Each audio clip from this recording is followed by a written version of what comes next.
Hello, everybody. Scott Golden here with the Pro Wrestling Logic YouTube channel and the World Class Championship Wrestling review series. We're back at Reunion Arena for what I believe is Holiday Star Wars. 4 main segments this program. We are 2 weeks away from the end of 1985. I dread going into 1986 because things start to fall off really hard during the year. But we are December 14th, 1985, here at Reunion Arena, and a big match, literally and figuratively, to start things. Kamala and the One Man Gang open things up. And yes, this match is bowling shoe ugly. Neither guy really has the ability to sell or lead things anywhere. Both guys are bigger guys who need someone to sell for their offense, and this does not happen. Brawling and choking by Kamala. I guess the gang would be considered the babyface of the bunch, although I'm not quite sure how we arrived there. Crowd kind of doesn't really know what to do, although they're kind of happy to see both guys because they're big and it's just kind of a brawl and a war and all that.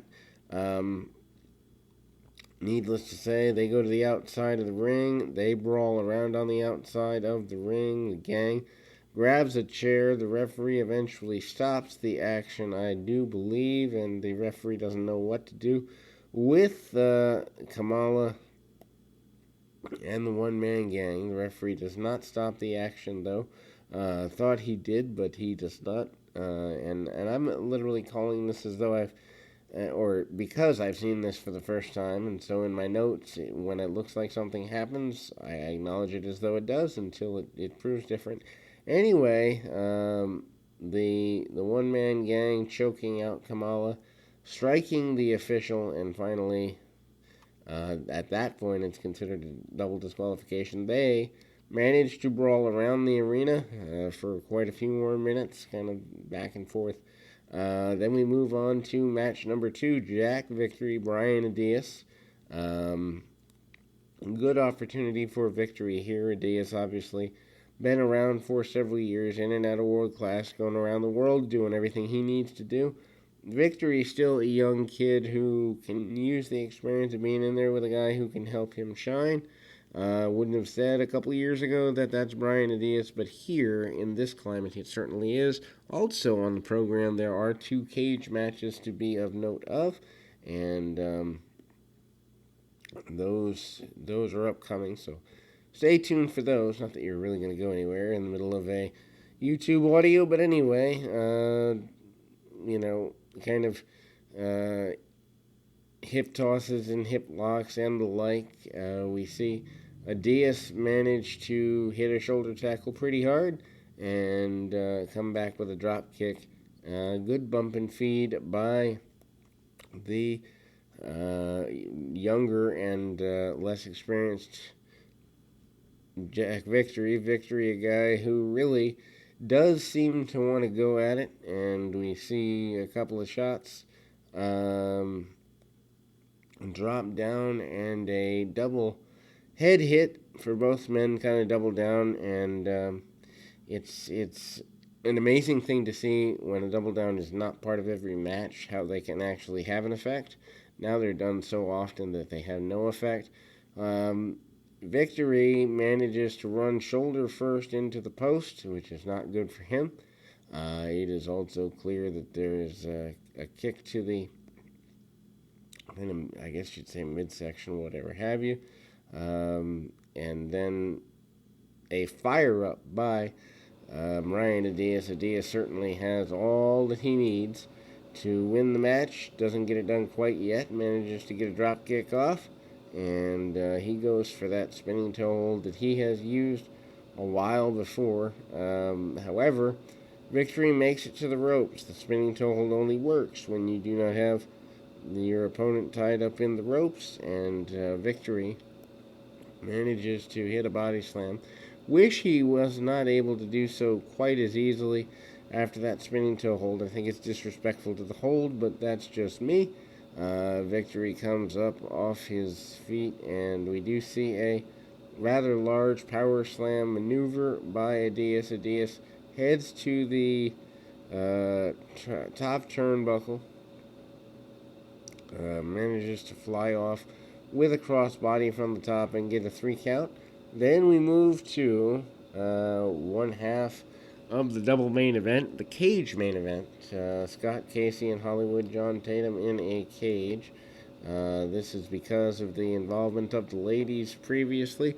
They do not feel that anything can get settled, so steel cage the way we do it. I don't even know if we've seen a cage in world class before. If we have, it has been years.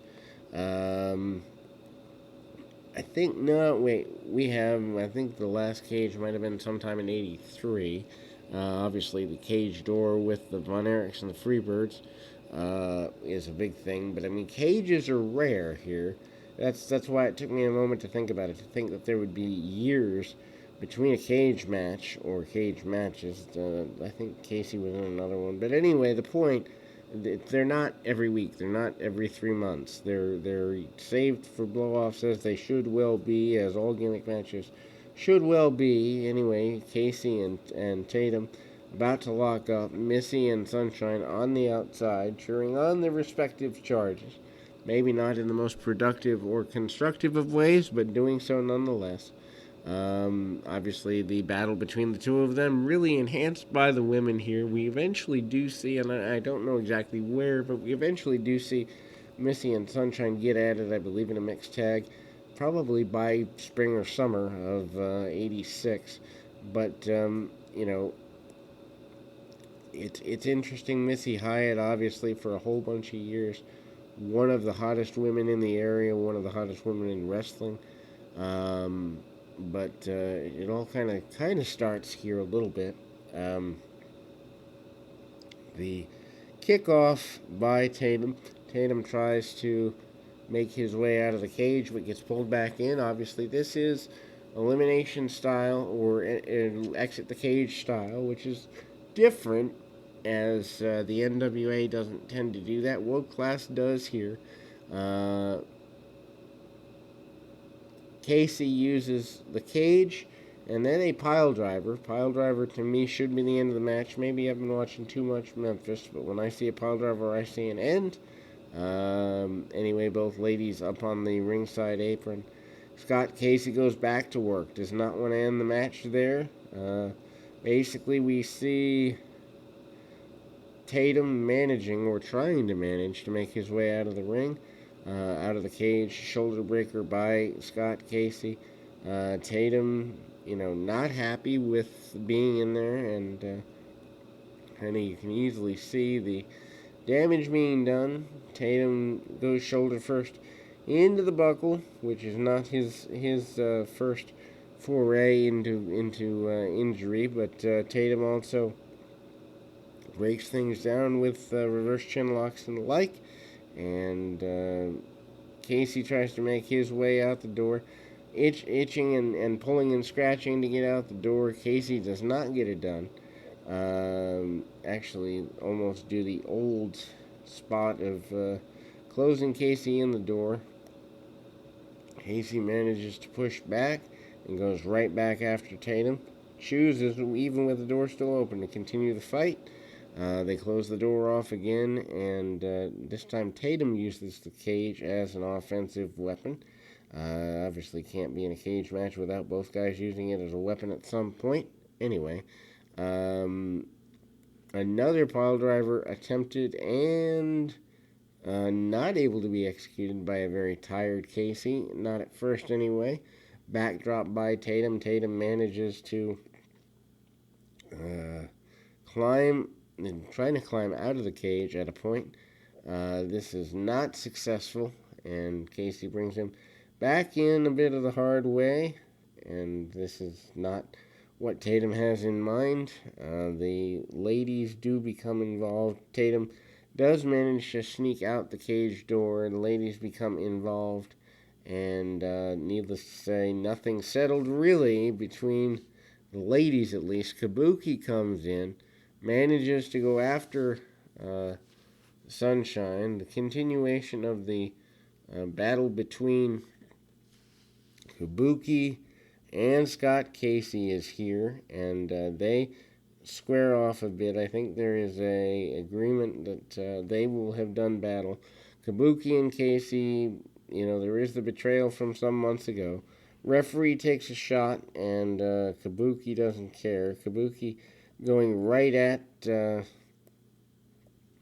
official. Sunshine takes a shot too. The wrestlers run out of the locker room to stop Kabuki, and that doesn't seem to go very well for anybody involved. We then have the other half of our double main event, World Class, Kevin and Kerry Von Erich against the dynamic duo. They're given about 10 minutes in a cage.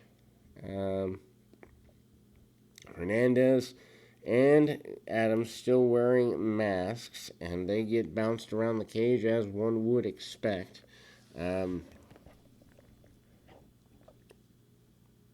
The heels are not happy. They are basically told that they need to follow the rules, but also, I believe, told to eventually take the masks off if they lose.